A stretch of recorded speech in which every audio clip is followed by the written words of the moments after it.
So today we're going to look at the top 7 best places to come and live when you move to Greece. How do we know these are the best places to live in Greece? We asked 10,000 people, put a poll in our Facebook group called Living in Greece. Got a great online community growing there. This is real data. This is not regurgitation of an old blog post written 5 years ago by somebody who came here on holiday. This is actually data from people that live in Greece. Before we get into it too much, I want you to now go to the comments and write what you think people voted was going to be number 1. So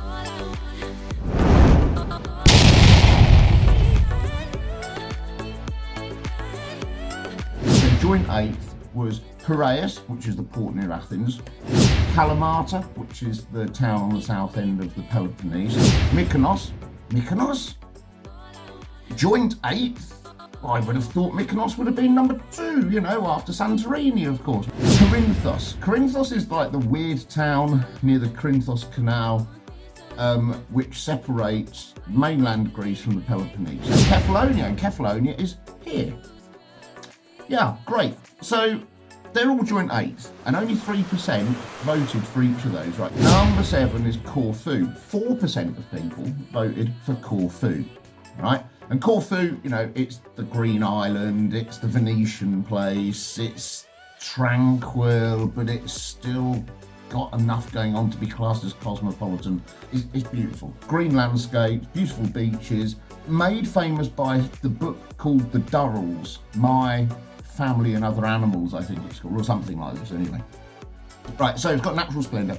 It's got a fusion of Greek and Venetian architecture and cuisine, so it's a unique place. Okay, it's a little bit different. It's actually got more in common with Crete. It's got all the outdoor activities, it's got the hiking, the water sports, enjoying the charming villages that dot around the island and everything like this. Yes, it's a brilliant place with a fantastic Mediterranean climate. It's slightly milder, actually. Number 6. Right, Rhodes. So it's another famous holiday destination. Everybody loves going to Rhodes, don't they? Yes. Again, it's got a great history, it's got beautiful beaches, and it's got a lot of expats. A lot of expats live in Rhodes. It's kind of a bit medieval. Medieval architecture. It's got the Palace of the Grand Master, and it offers a unique living experience. Okay, so it's got also some fantastic beaches. Long sandy beaches, crystal clear water. It's great if you want to do sunbathing and water sports. It's pretty expat friendly. Okay, so Rhodes has a big expat community. It's easy to create connections and create a social life in Rhodes. And now we're going to do number 5, Heraklion. Yeah, Heraklion. It's like the capital of Crete, isn't it? Crete's that big island at the bottom. It's so far south, it's nearly in Egypt. And it's nice. I've been to Heraklion. I think it's fantastic. You've got a good balance of coastal living, but you've still got enough culture and things happening there. Again, it's Venetian. Heraklion is an interesting mixed cultural city, and as such you get the mixed food and you get the Cretan style, which is different to Greece actually. Historically, it's steeped in history. It's got so much history before Roman era, all the way up to recent modern history, including a pretty grim history of the Second World War. And of course, Cretan people are among the most hospitable people in the world, actually. Number 4, rocking in at number 4 is Nafplio. Right, and we live about an hour from Nafplio, and we've been to Nafplio a lot, and that might influence my decision on this, but I like Nafplio, okay? Again, Nafplio is a little bit Ottoman, it's a little bit Venetian, so it's got a long history. It's also got a fantastic fortress at the top of the hill, and it's also got Borzi Castle in the middle of the bay. You've got everything you want in Nafplio. It's got some great nightlife. It's got the town beach. It's easy to get to other beaches. But it's not very big, actually. It's more of a town, not a city. And it's pretty peaceful. And I've actually got a video on Nafplio, and I'll put the link here. Or is it here? Here. One of them. Anyway, it's easy to get out of Nafplio, and within 10 minutes of driving outside Nafplio, you're in a pretty rural part of Greece, so you've got all the nature, You've got easy access to some of the islands as well from Nafplio, and the biggest bonus about Nafplio is actually got a lower cost of living. Things are pretty cheap in Nafplio.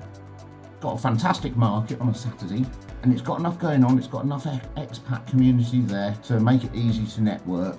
It's beaten by number 3, Chania. You might say Chania, okay, if you're being English in your pronunciation. There's another one from Crete, you see. So everything that I said about Crete for Heraklion also applies to Chania, and I love Chania. It's beautiful. It's properly Venetian. It's got a fantastic harbour. It's got some great food. It's got like the narrow streets, the old architecture. It's great just to walk around the back end of Chania and just look at things, and you can get lost in the maze of the small streets. And it's also got a big enough community to give you some nightlife and some social life. We've got 2 big places left that we haven't talked about yet. What do you think they are? If you haven't left a comment, leave a comment now. Number 2 is Thessaloniki. Oh, that's not a surprise, is it? Thessaloniki, it's the second largest city in Greece. You know, it's kind of relaxed, Mediterranean lifestyle. It's got a great cultural diversity. It's got all of the facilities and options and everything that you could possibly imagine, and it's on the coast, right? So you're on the Thermaic Gulf, right? And it's got great seafront views, and it's got easy access to get to the beaches. Historically, it goes all the way back to Roman Byzantine ruins. It's got the White Tower, which kind of gives you an indication of its rich past. It's a big city, Thessaloniki. There's also a lot of industry going on there. It's good for employment as well, and it's got that weird Roman, Byzantine, Ottoman cultural diversity. So it's a little bit different, you know. It's a little bit different to like the other places we've talked about, and it's also the educational, second educational hub of Greece as well. So if you're thinking of being a student, or if you're a lecturer and you want a job, then it's got a great selection of universities, colleges and schools. Right, and also if you want to be a research student as well, or if you want to do research, there's opportunities in Thessaloniki. Which leaves number 1, which can only be, Athens. I don't like Athens. Other people do though. 24% of people said Athens is the best place to live in Greece. Of course, it's the capital city, and it's got all of the famous Greek buildings in it, like the Acropolis of the ancient Agora. It's got history stretching back until Noah had finished painting the Ark, I think. I don't know, before that. It's got a massive population. I think we've got 11.5 million people live in Greece, and 5 million of them live in Athens, from all over the world, with your different communities, your different neighbourhoods, and you can walk quickly between them actually. So 1 minute you might be walking around kind of the hipster gentrified area with all the posh bars and everything, and the next street you could be in somewhere, okay, maybe not so modernised, but with some great street art in it, you know, and a different variety of shops. Your biggest chance of finding somewhere to work is Athens. Yeah, I don't like Athens. Sorry. I know other people do, but for me, I'm not into Athens. It's just another capital city, although it is a different capital city. Yeah.